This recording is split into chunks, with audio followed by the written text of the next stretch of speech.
Muy buenos días, o buenas tardes, o buenas noches, donde usted esté, que nos alegra volverlo a tener con nosotros. Un día más en el cual vamos a ver el hermoso regalo que Dios nos da a través de su palabra. Que nos alegra que esté aquí en nuestro canal.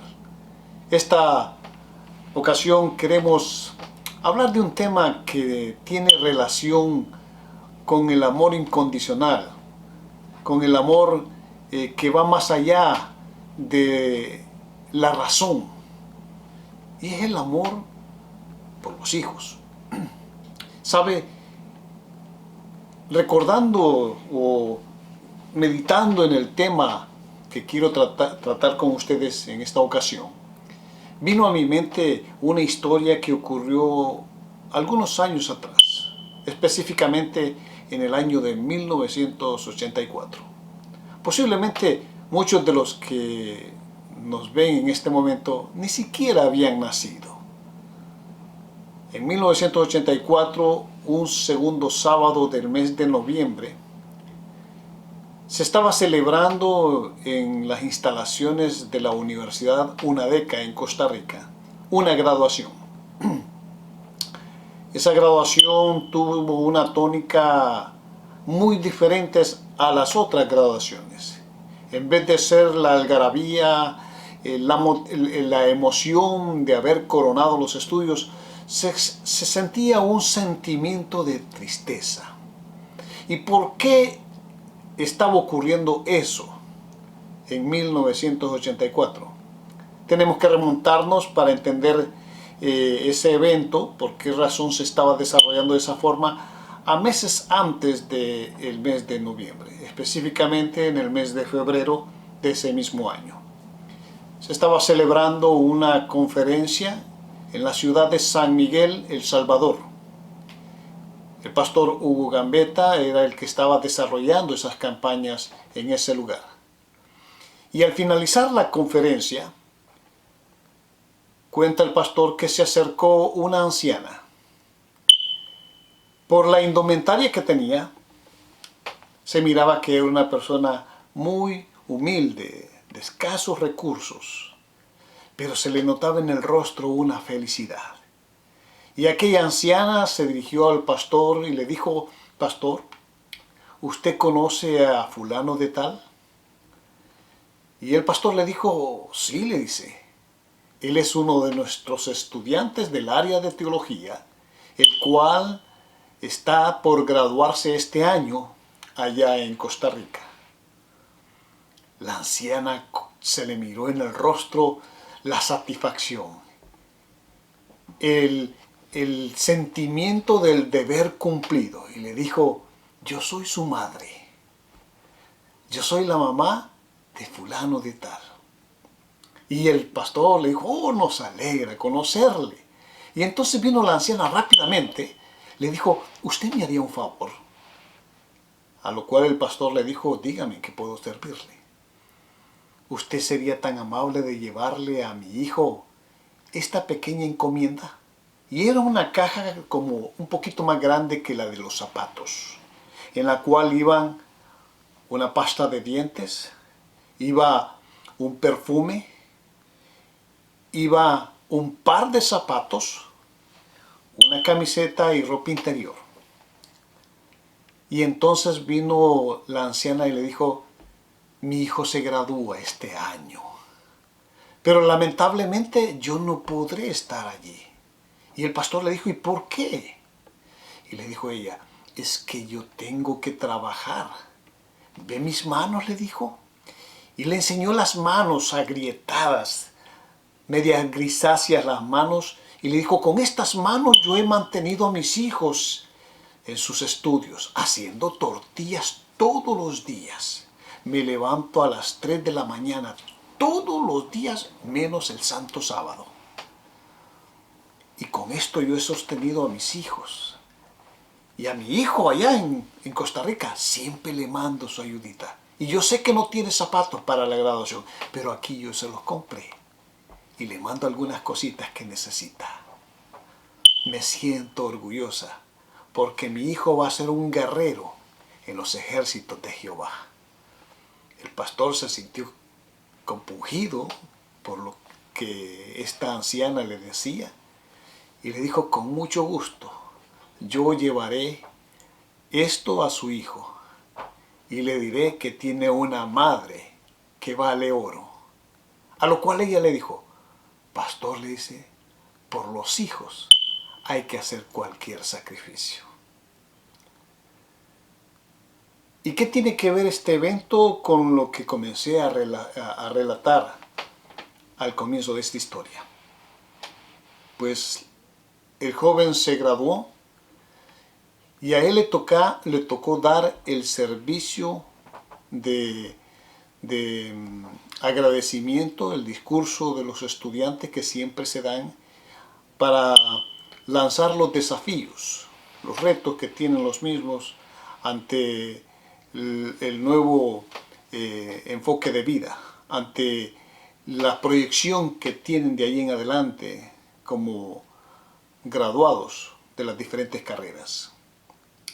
Pero ese discurso comenzó diciendo lo siguiente: quiero decir que he coronado mis estudios con la ayuda de Dios, con el esfuerzo personal y el apoyo de muchos amigos y maestros, pero sobre todo con el apoyo incondicional y tesonero de mi madre. La madre de este joven no llegó a la graduación, porque exactamente en el mes de octubre ella falleció. Y ese evento marcó ese año en esa graduación. Hubo tristeza, hubo llantos por aquel joven, hubo llantos por muchos compañeros. El llanto de haber coronado su carrera, el llanto de la alegría de haber cumplido, el llanto de la expectativa de lo que viene por el porvenir, pero también el llanto de este joven que no tuvo el privilegio de tener a su madre viendo cómo él coronaba sus años de estudios y asimismo su carrera. ¿Sabe? Triste, sí, pero también digno de elogiar. Una mujer que se sacrificó por el bien de sus hijos. Una mujer que llevó hasta el final el esfuerzo dado para verlo coronado en el galardón que su hijo adquirió al final de sus estudios. Ciertamente una campeona, pero también un campeón. En la Biblia hay muchos relatos que hablan también de situaciones como estas. Por ejemplo, el libro de Éxodo en el capítulo número 2 habla acerca del nacimiento de Moisés. Cuando nació Moisés, la Biblia relata de que se había dado un edicto por parte del faraón, de que todos los niños menores de 2 años debían ser muertos, porque el faraón sentía que el pueblo de Israel estaba creciendo demasiado y se constituía, según él, en un peligro latente para la seguridad nacional en el país de Egipto. La muerte comenzó a reinar en muchos hogares israelitas, pero en el hogar de Jocabed no sucedió así. La madre decidió, a pesar de los peligros que eso implicaba, proteger a su hijo y durante 3 meses, dice la palabra, mantuvo al niño en total secretividad. ¿Cómo hizo para que ese niño no llorara, para que ese niño no llamase la atención de los vecinos o de los agentes egipcios? No lo sé. Lo único que puedo saber es que ella protegió a su hijo. Ella guardó a su hijo a pesar del edicto que se había dado.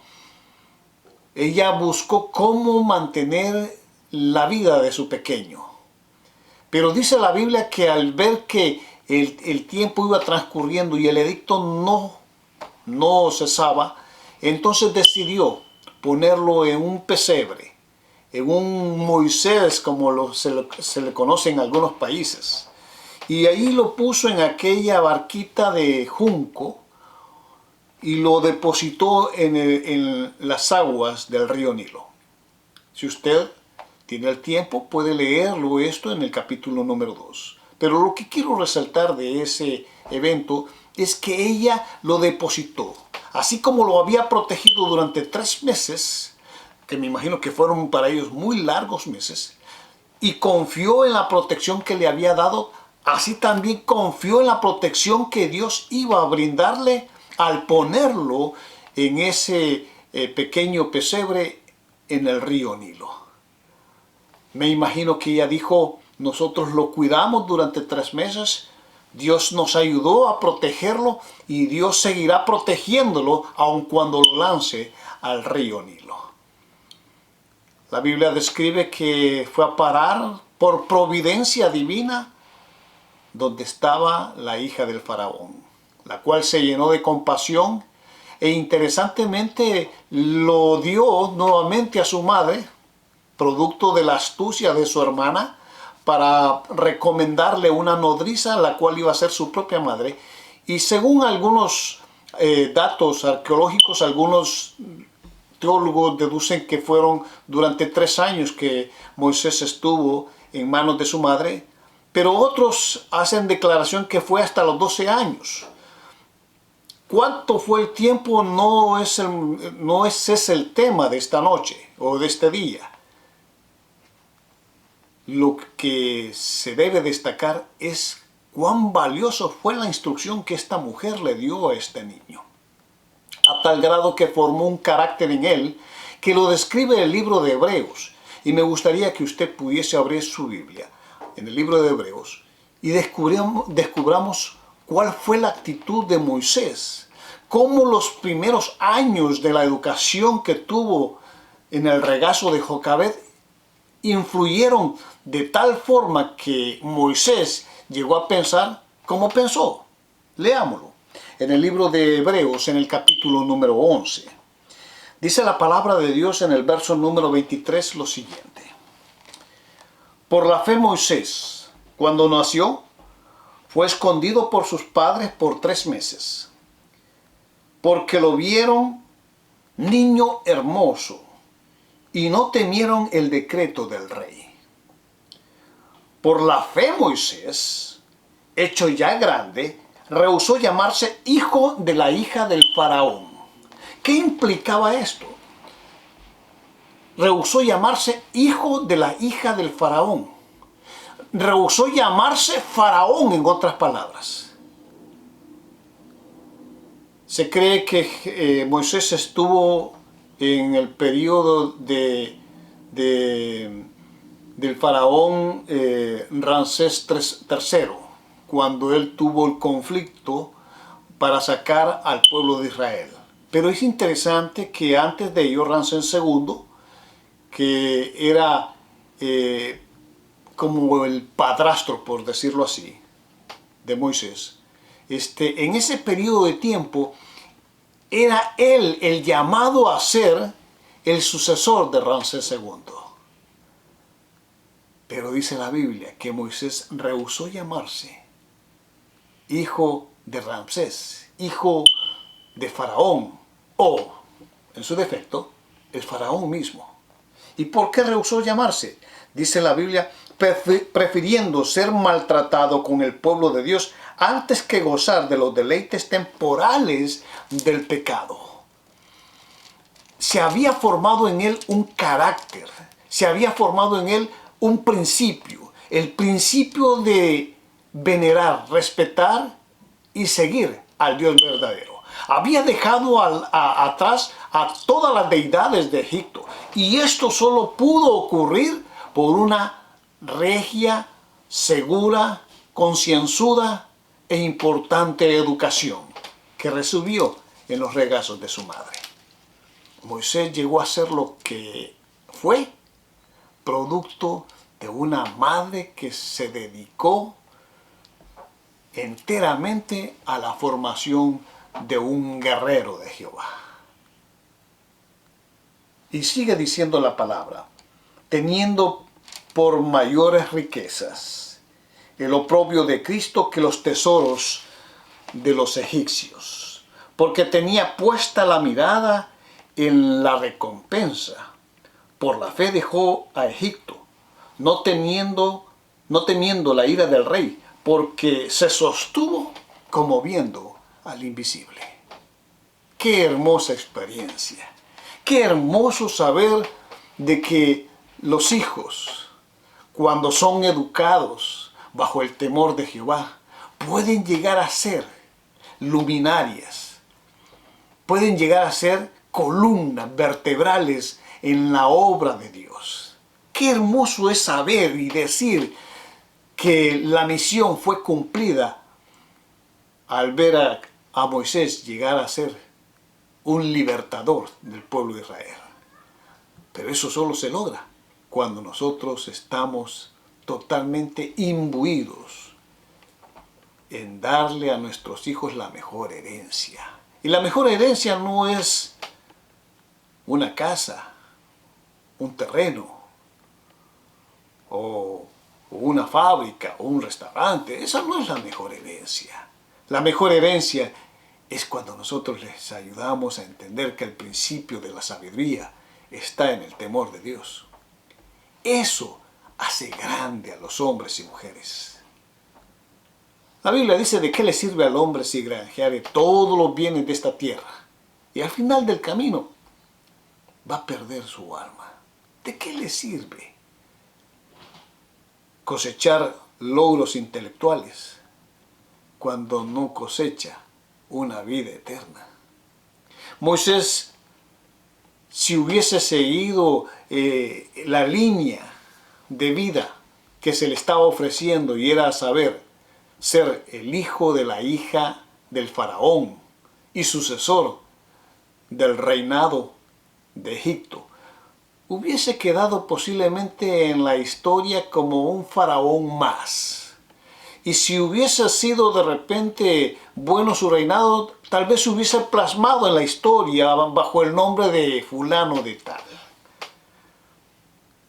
Pero si no hubiese sido un buen rey, hubiese sido borrado su registro en la historia, como se borraron el nombre de muchos faraones que hoy en día ni siquiera sabemos quiénes fueron. Pero es interesante que Moisés está plasmado en las Sagradas Escrituras, y hoy en día estamos hablando de él, y estamos hablando como un guerrero, como un héroe de la fe, alguien que dejó marcado su nombre porque fue instruido sabiamente en sus primeros años de vida. Yo quiero preguntarle a usted, mi querido hermano y hermana que me escuchan, ¿sus hijos o nuestros hijos están marchando por el camino de la salvación? ¿Están plasmando sus nombres en el libro de la vida? ¿O simple y sencillamente serán aves pasajeras en este mundo tortuoso y difícil en el cual vivimos? ¿Dónde están sus hijos hoy en día? ¿Qué está usted emulando? ¿Qué está usted enseñando a sus hijos? ¿Usted es un ejemplo? ¿Sus hijos pueden imitarlo a usted? ¿Qué clase de imitación van a seguir sus hijos? Si usted es un hombre o una mujer de Dios, ellos van a seguir ese camino. Si usted no está siguiendo el camino de Dios, solo un milagro puede haber en el cual sus hijos lleguen a ser grandes hombres para Dios. Solo algo extraordinario podemos esperar de ellos, si no hay ejemplo en la casa. Así que yo quisiera en esta ocasión invitarle a que usted medite en estas palabras. Medite en el hecho de que el tiempo se está cortando. Los días cada día se vuelven más peligrosos. Hay mucha incertidumbre, como lo he dicho en otros temas. Pero para los hijos de Dios hay una puerta abierta de bendiciones cuando nosotros estamos decididos a darle a Dios el primer lugar en nuestras vidas para compartirlo también en la vida de nuestros seres queridos. Y es a saber, nuestros pequeños hijos.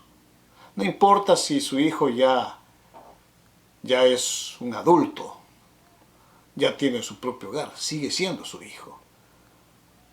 Sígalo instruyendo, siga orando, siga clamando, que Dios al final del camino va a traerlo de vuelta en caso que no esté en el redil.